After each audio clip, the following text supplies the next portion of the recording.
네, 오늘 또 이렇게 새벽에 나오셨는데 서로 축복하면 좋겠습니다. 잘 오셨습니다. 주님의 사랑으로 사랑합니다. 네. 네, 여러분의 기도로 또 우리 교회가, 우리 가정들이, 우리 자녀들이 믿음 안에 서게 될 줄 믿습니다. 자, 우리 기도 제목 한번 따라 하실까요? 믿음과 삶이 하나된 성도가 되게 하시고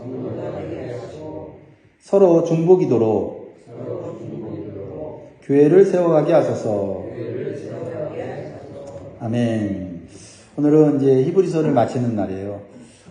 지난 한 달은 히브리서에 나오는 말씀의 교훈을 통해서 한 달을 살은 것 같아요. 참 우리에게 이렇게 말씀이라고 하는 하나님의 선물을 허락하셔서 정말 혼란한 시대가 아닙니까? 진리가 비진리로 둔갑하고 거짓이 진리가 되는 세상 속에서 진리인 말씀을 매일매일 묵상하며 그 말씀의 빛에 따라서 세상을 분별하면서 살게 된다는 것 참 복된 것이라고 생각을 합니다. 저와 여러분이 그런 복을 받았으니 아침마다 또 하루를 시작할 때마다 말씀으로 여러분 승리하시는 10월달 되시기를 주의 이름으로 축복합니다. 히브리서는 예수 그리스도가 얼마나 위대하신지, 얼마나 은혜가 풍성하신 분인지를 다른 존재들과 비교하면서 가르쳐주고 있어요. 그래서 어떤 세상의 유혹 가운데서도 예수님을 믿는 믿음에서 떠나지 말 것을 권면하고 있어요. 왜냐하면 다른 것과 아무리 비교해도 예수님만한 분이 없다는 것을 우리는 깨달아야 합니다. 예수님을 믿은 것이 가장 큰 복이고 가장 큰 은혜고 세상이 주지 못하는 구원과 영원한 삶을 보장해 준다는 사실을 우리는 분명히 마음에 새기면 좋겠습니다. 그래서 이 히브리서 기자가 이 성경을 쓴 목적은 예수님을 몰라도 너무 모르고 자기중심적으로 신앙생활을 하다가 세상의 유혹에 넘어진 성도들, 심지어는 예수님을 배반한 성도들을 보면서 정신 차리라고 권면하고 경고를 하는 말씀을 쓴 겁니다. 우리가 세상에 살다가 빛 대신 예수님 만났는데 빛 대신 예수님 만나고 나니 좀 핍박도 있고 고난도 있어요. 어둠의 세력들이 자신들이 고통스러우니까 빛 가운데 있는 그리스도인들을 아무래도 괴롭히는 거죠. 그런데 빛 가운데 들어왔는데 좀 힘들다고 해서 세상으로 돌아가고 옛 생활로 돌아가고 옛 종교로 돌아가는 거는 그건 너무나도 어리석은 거다. 이렇게 지금 권면하면서 히브리서 말씀을 주셨습니다. 그래서 히브리서 1장에서 4장의 말씀을 보면 예수 그리스도의 위대함과 우월성에 대해서 말씀하고 있어요. 예수님은 어떤 천사보다도 위대하시다라고 증거하고 있죠. 또한 이스라엘 백성들이 가장 하나님 다음으로 대단하게 여기는 위대한 지도자 모세보다도 예수님은 위대하시다라는 것을 기록하고 있어요. 히브리서 5장 10절 어떤 내용이 나옵니까? 예수 그리스도는 인간 대제사장보다 훨씬 더 위대하신 하늘나라의 대제사장이시다. 대제사장이 뭐예요? 뭐 하는 겁니까? 하나님과 인간을 연결하고 속죄하는 일을 하는 거잖아요. 인간 대제사장을 세워서 하나님과 연결시키고 인간의 죄를 속하기 위해서 동물의 피를 하나님께 드리겠잖아요. 그런데 이런 구약의 속죄제사보다는 훨씬 더 완벽하고 비교가 안 될 정도로 예수 그리스도의 속죄제사는 완벽하고 영원하다는 거예요. 십자가에서 이루신 이 속죄제사는 우리의 인간의 모든 죄를 해결하고 죽음의 문제를 해결하는 이것은 엄청난 정말 상상할 수 없는 놀라운 하나님의 은혜와 사랑이다라는 거죠. 그러면서 히브리서 11장에서는 믿음의 사람들을 소개하죠. 그들이 이 땅 가운데 살면서 더 잘 살 수 있고 더 많은 물질을 누리며 살 수 있는데 오히려 이 땅의 보화를 포기하면서까지 그들이 믿음을 지키고 나그네의 삶을 살면서 그들이 예수 그리스도를 섬기면은 예수 그리스도가 이 세상의 어떤 보호보다도 더 귀하다라고 하는 것을 보여주는 믿음을 소개하고 있는 것입니다. 할렐루야. 여러분 예수 그리스도는 이 땅의 어떤 보화보다도 더 위대한 보화이고 더 위대한 지혜이고 더 위대한 능력인 줄 믿습니다. 그러므로 우리는 십자가의 복음을 날마다 마음에 새기면서 살아야 될 줄 믿습니다. 히브리서 12장에서는 어떤 상황에서도 예수님을 바라보면서 믿음을 배반하지 않도록 권면하고 있어요. 예수님을 바라보는 신앙생활을 해야 된다. 사람 바라보지 말고 세상 바라보지 말고 환경 바라보지 말고 오직 예수님을 바라보라는 거예요. 믿음의 주요 우리를 온전케 하시는 예수 그리스도, 우리를 위해서 목숨을 바쳐 피와 생명을 우리에게 허락하시고 우리를 하여금 영원한 생명을 얻게 하고 구원 얻게 하시는 그 예수 그리스도를 날마다 바라보라고 12장에서 다시 한번 강조하고 있고요. 오늘 이제 마지막 장인 13장에서는 그러면 구원받은 그 은혜로 구원받은 성도의 믿음은 삶의 증거, 열매가 있어야 된다. 열매가 있어야 된다. 여러분 구원 받으신 것을 감사하시기 바랍니다. 그렇다고 한다면 여러분 그 다음 생각해야 되는 것은 내가 믿는 자로서의 삶의 열매가 있느냐는 거예요. 왜냐하면 하나님을 사랑하는 자는 그 하나님의 사랑이 이웃에게 드러나게 돼 있다는 거죠. 그래서 우리의 삶의 열매로 나타나야 되는 것은 형제사랑. 형제사랑은 뭐예요? 먼저 교회 안에 있는 믿는 자들끼리의 사랑. 그렇죠? 그 사랑을 나눌 때 세상이 우리를 보고 하나님 계시구나, 예수님 계시구나, 그걸 느낀다는 거예요.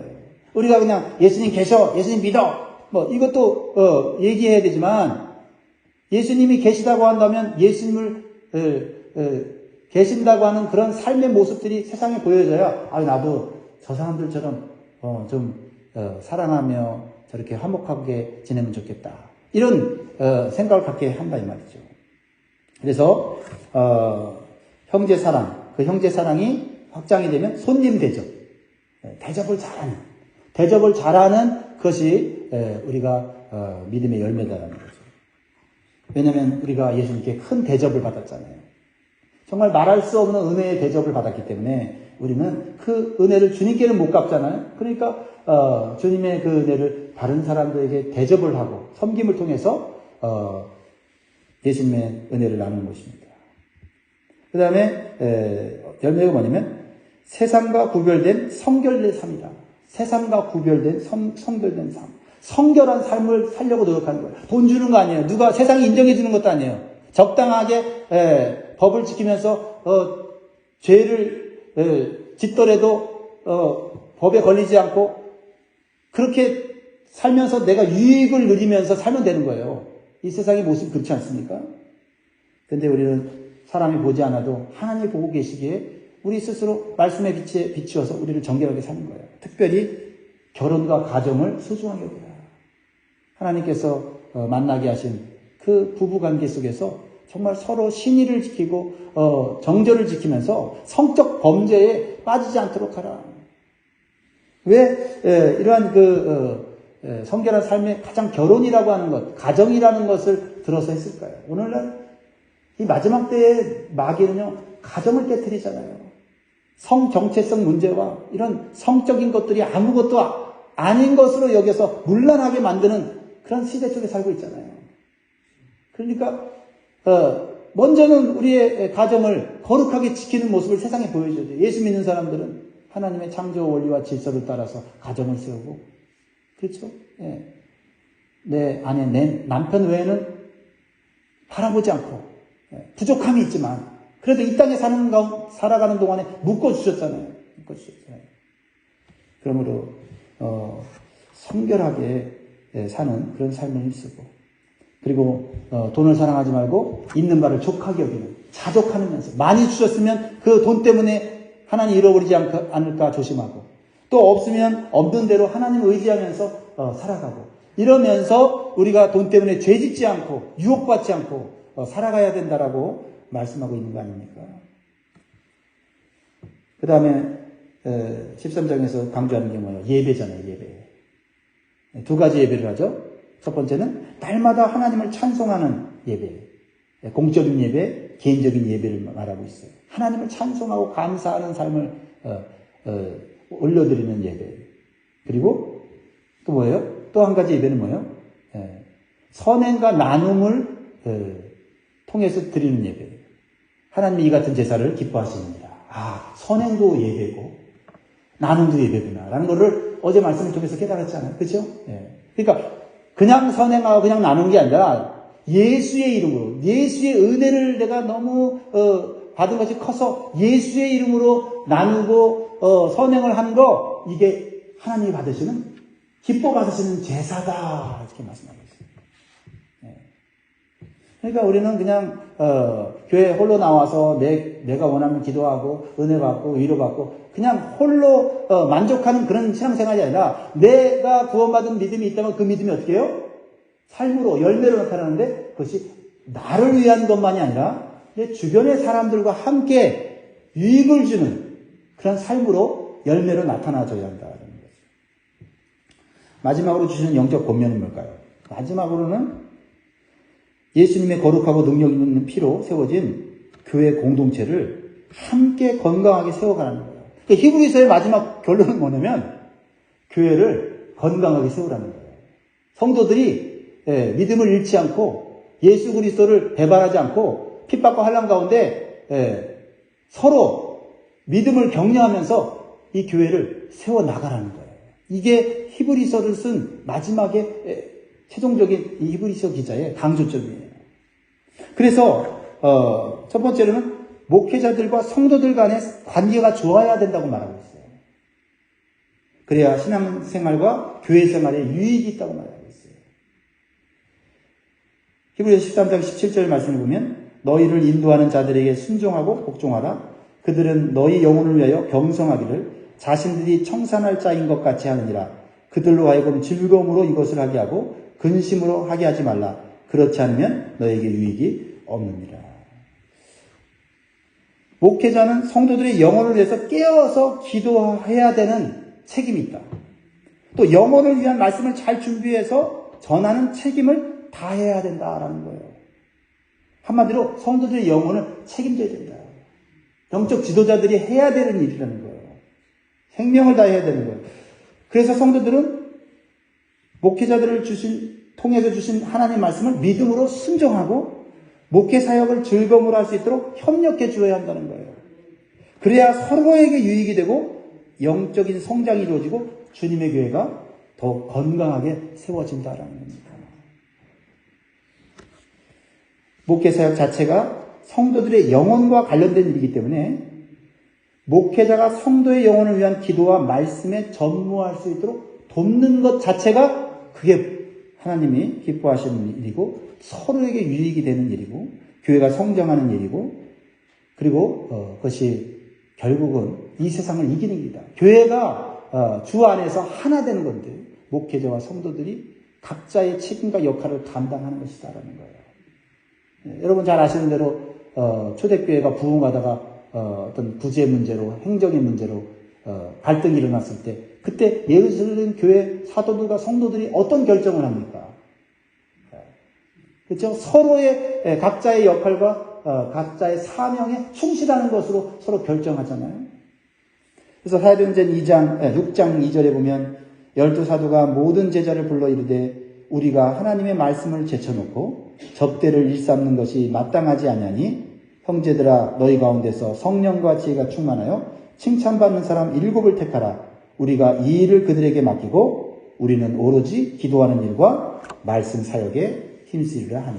이렇게 각자 교회가, 성도들이 모든 역할들을 다르지만 충성되게 감당할 때 결국은 어떻게 해요? 예루살렘 교회가 다시 부흥하게 되는 계기가 된다는 거죠. 그러니까 우리는 교회 안의 직분의 어떤 역할에 중요하고 중요하지 않음이 없어요. 그렇죠? 함께 주님의 교회를 세워나가는 것입니다. 또한 오늘 18절 말씀 보면 목회자와 성도 간의 중보기도의 중요성을 말씀해 주고 있어요. 자, 18절 말씀 같이 있을까요? 18절 시작. 우리를 위하여 기도하라. 우리가 모든 일에 선하게 행하려 함으로 우리에게 선한 양심이 있는지를 확신하노니. 우리를 위해 기도하라. 이 우리는 누구예요? 이 히브리서를 받는 성도들에게 지금 부탁하면서 중보 기도를 하고 있죠. 예. 근데 이 우리가 누굽니까? 이 히브리서 기자인 사도를 포함해서 사도와 함께 복음을 전하는 선교사들과 목양하는 사역자들을 말하고 있는 거잖아요. 우리를 위해 기도하라. 한마디로 목회자라 말할 수 있겠죠. 목회자들은 먼저 선한 양심이 있어야 된다는 거죠. 그러니까 선한 양심을 가져야 모든 일에 하나님의 뜻대로 사역할 수 있어요. 그런데 중요한 것은 뭐냐면 선한 양심을 가졌다 해도 사역을 할 수 있는 능력을 다 가진 것이 아니라는 거예요. 뭐요? 성도들의 기도가 필요하다는 거예요. 물론 목회자들이 더 많이 기도해야 돼요. 그런데 하나님께서 그렇게 정하셨어요. 사도나 선교사나 목회자의 기도만으로 자신이 막 성령 충만해갖고 영성이 충만해서 막 병자를 고치고 말씀의 능력을 나타내고, 만약에 성도들의 기도가 필요가 없이 그렇게 사역을 한다면 어떻게 되겠어요? 교만해지죠. 교만해지지 않겠습니까? 근데 사도 바울조차도 뭐라면 우리를 위해 기도하라. 전도의 문이 열리게 해주고 우리가 담대할 수 있도록 기도해라. 여러분, 사도 바울처럼 기도 많이 하고 사도 바울처럼 영적 체험 많이 한 사람이 어디 있어요? 그렇죠? 그런데 사도 바울이 항상 자신들이 가르치는 성도들, 이제 뭐 정말 성경의 내용, 지식도 영적 체험도 없는 성도들에게 뭐라고 그래요? 우리를 위해 기도하라는 거예요. 영적인 원리를 아는 거예요. 아무리 믿음이 연약한 성도들, 성경 지식이 부족해도 그 성도들의 기도를 먹고서 사역자들이 사명을 감당해야 하나님이 그 능력과 그 열매를 맺게 해주신다는 거예요. 그러니 이 성도들의 중보 기도가 얼마나 중요한가. 없어서는 안 되는 중보 기도다라는 것을 깨닫는 거예요. 목회자와 성도는 다 같이 불완전한 인간이에요. 그래서 함께 하나님을 겸손히 의지해야 되는 거죠. 예수 그리스도를 중심으로 다 각자에 맡은 사역을 감당하는 거예요. 큰 일이라든 작은 일을 하든 다 누구의 능력을 하는 거예요? 예수 그리스도의 능력을 하는 거예요. 큰 일을 하는 사람, 큰 직분을 맡은 사람은 뭐가 더 필요해요? 기도가 더 필요한 거예요. 그래서 기도가. 그러므로 우리는 서로 기도해주는 관계, 중보 기도해주는 관계다라는 거예요. 제가 목회하다가 우리 성도들에게 어떤 분들에게 제가 가끔 그런 얘기를 해요. 아, 저를 위해서 기도해 주세요. 이제 아직 초신자인 분은 아유, 제가 무슨 목사님 위해서 기도해요? 그런다고요. 아니에요. 정말 저를 위해서 기도가 필요해요. 이렇게 얘기합니다. 근데 여기 새벽에 나오시고 또 직분을 맡아 충성한 성도들은 정말 목회자를 위한 기도가 필요하다는 것을 여러분 아시잖아요. 그렇죠? 왜냐면 목회자는 큰 사명을 맡았기 때문에 또 넘어지면 교회에 큰 해를 끼칠 수가 있고, 그렇죠? 또 목회자가 기도를 받아서 성령 충만하면 말씀을 잘 준비해 전하면 누구에게 유익이 있어요? 성도들에게 유익이 있고, 이런 영적인 이 관계, 뗄래야 뗄 수 없는 영적인 관계를 생각을 해야 한다는 것이죠. 그러면서 19절 보세요. 19절. 내가 더 속히 너희에게 돌아가기 위하여 너희가 기도하기를 더욱 원하노라. 이게 뭐예요? 이유기서 기자가 선교를 하다가 다시 이제 교회 공동체로 돌아가서 선교 보고도 하고 재충전의 시간을 갖기를 원하고 있는 거예요. 근데 어떻게 했어요? 어떻게 요청하고 있어요? 필요한 게 뭐예요? 기도해달라는 거예요.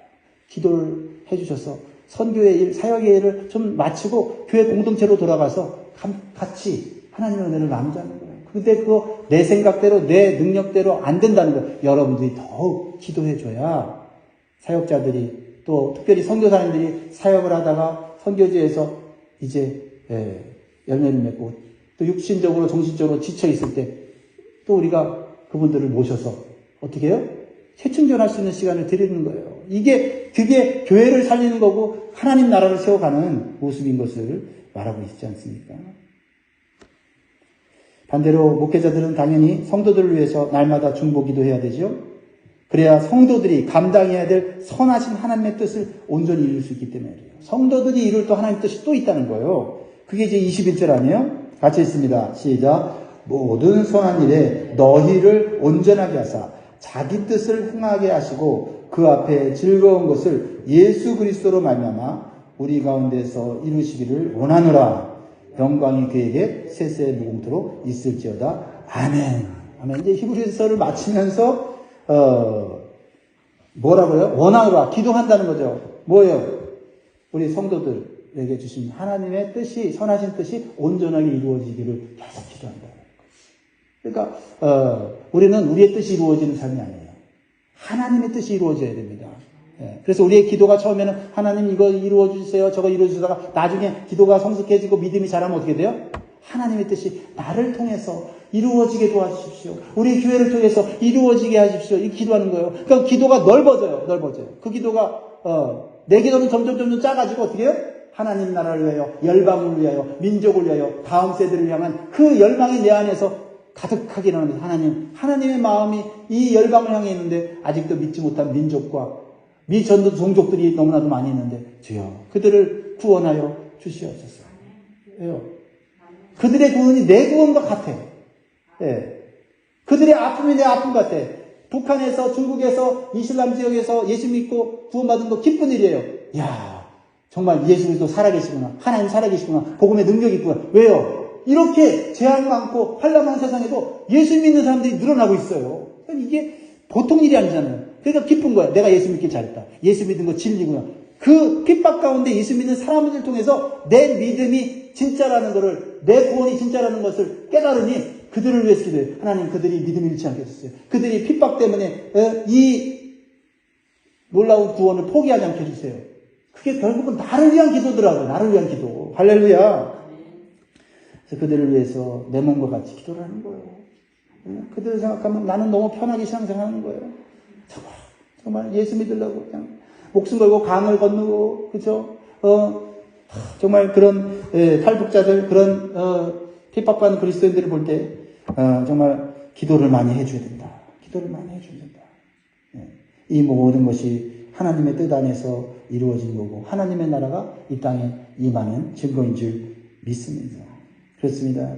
목회자와 성도, 영적 지도자와 성도들은 뗄래야 뗄 수 없는 영적 관계예요. 결코 한쪽만 행복할 수 없어요. 같이 행복하거나 같이 불행해지는 관계예요. 그러므로 서로를 위해 기도해 줘야 되고 한 방향의 기도가 오래가지 못해요. 양방향의 기도로 우리 영광교회를 세우고 유익을 가져다 주는 것임을 믿으시기 바랍니다. 자, 이제 편지를 쓰면은 썼다가 이제 다 끝났는데 잘 지내세요? 이렇게 하고는 또 생각나면 어떻게 돼요? 밑에다가 추신 이게 쓰잖아요. 그게 이제 22절부터 내용이에요. 그러니까 막 뒤에 말씀을 붙였어요. 22절 같이 있습니다. 시작. 형제들아 내가 너희를 권하노니 권면의 말을 용납하라. 내가 단단히 너희에게 썼느니라. 여러분 히브리서 읽어보면요 상당히 좀 어떤 이 어조가 강해요. 왜요? 이 히브리서 기자가 너무나 안타깝거든요. 예수님 믿고 예수님의 십자가의 속죄로 모든 죄를 사함받았고 영생 얻었는데 다시 유대교로 옛날 동물의 제사로 돌아가니까 예수님을 배교하니까 너무 안타까우니까 예수 그리스도에 대해서 얘기하면서 너희들 다시 떠내려가면 안 돼. 떠내려가면 너희들 죽는다. 그리고 당신들 예수님 믿고 성령 받고 떠나면 다시 회개할 기회 없어. 이러면서 막 굉장히 강한 어조로 얘기했거든요. 그런데 마지막에 그렇게 얘기해놓고는 마음이 어떻게 해요? 좀 미안한 거예요. 너무 세게 말했나? 이게 보니까 히브리서 기자의 마음이에요. 형제들아 내가 너에게 권하니 권면의 말을 용납하라. 여러분 정말 영혼을 사랑하는 사람은 따뜻한 그런 하나님의 사랑을 나누기도 하지만 때로는 이 안타까운 마음으로 진리를 말하고 진실을 말하기 때문에 상대방에게 때로는 그 성도에게 자극을 줄 수 있고 도전을 줄 수 있고 불편을 줄 수 있는 말씀을 전할 수 있다는 거예요. 그런데 그 말씀이 그 사람을 살리는 거예요. 영혼을 살리는 거예요. 그냥 세상에서 그냥 사는 것처럼 그냥 좋은 관계 맺으면 저 사람 뭐 잘못해도 그냥 잘했다고 하고 넘어가지만 영혼을 바라볼 때는 그 영혼이 잘못됐을 때는 불편한 권면의 말씀을 통해서 그 사람을 자극하는 거예요. 그럼 그 사람이 아이고 내가 죄졌구나. 내가 신앙이 낙해졌구나 하고 다시 일어나면 그게 누구에게 영광 돌리는 거예요? 하나님께 영광 돌리는 일이잖아요. 그러니까 이 히브리서 기자가 권면의 말을 용납하라. 내가 간단하게 너에게 쓰느라. 왜 간단하게 썼다고 이런 말을 해요?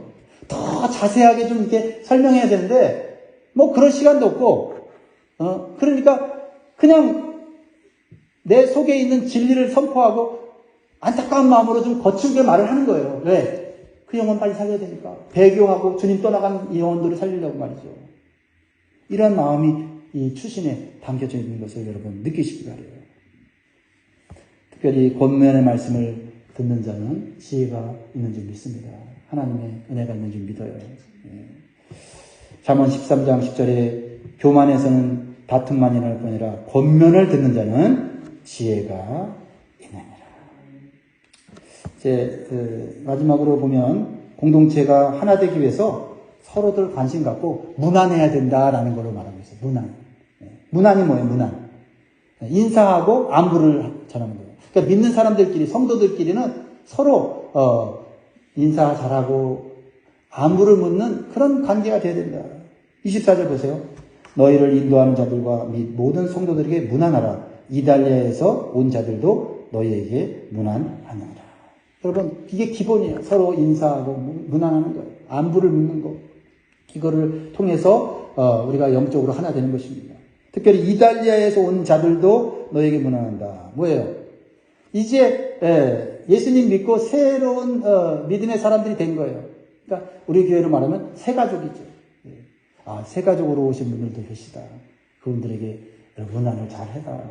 우리 지난주에도 우리 새 가족으로 모여서 서로 이렇게 만나서 인사하니까 우리 교회 다니는 분들이 누군지를 알게 되고, 또 그분들은 어떤 분은 전화를 했는데 뭐 시간이 안 될 것 같아요. 그런데 또 다른 분이 전화를 했대요.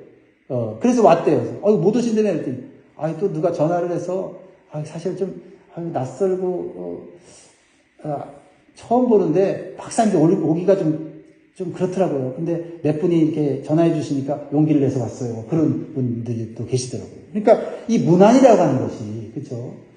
굉장히 중요하다 하는 것을 또 깨닫게 되는 거예요. 무엇보다도 우리는 믿음 안에서 핍박당하고 고통당하는 그런 형제나 자매나 사역자들을 위해서 여러분 관심 갖고 기도해 줘야 돼요. 그게 23절 아니에요? 여러분이 잘 아는 이름이 하나 나오네요. 히브리서에 23절. 우리 형제 디모데가 놓인 것을 너희가 알라. 그가 속히 오면 내가 그와 함께 와서 너희를 보리라. 디모데가 감옥에 갇힌 건 난 처음 알았어요. 바울만 감옥에 갇힌 줄 알았더니 디모데도 감옥에 갇혔더라는 거예요. 이거 알려주지 않으면 어떻게 알아? 이렇게 정말 바울의 영적인 아들인 디모데가 목회하기도 하고 선교도 하다가 감옥에 갇혔던 것 같아요. 근데 그 고생하고 감옥에서 풀려났는데 이 사도가 뭐라고 얘기해요? 내가 디모데와 함께 교회로 돌아갈 테니 좀 따뜻하게 이 사역자를 좀 위로해 주시고 힘 주시고 감옥 생활하는 가운데 믿음으로 했겠지만은 얼마나 힘들었겠어요. 그러면서 교회를 뛰어넘어 열방 안에 흩어진 교회들이 우주적 교회가 주님 안에서 한 교회로 통합되는 거예요. 이 선교사들을 위해 기도하고 우리가 돕는 것입니다. 교회 생활에 있어서 가장 중요한 것은 뭐니 해도 머니가 아니라 하나님의 은혜입니다. 하나님의 은혜가 여러분과 여러분의 자녀들과 모든 삶에 있기를 주의 이름으로 축복합니다. 25절 읽고 마무리하겠습니다. 은혜가 너희 모든 사람에게 있을지어다.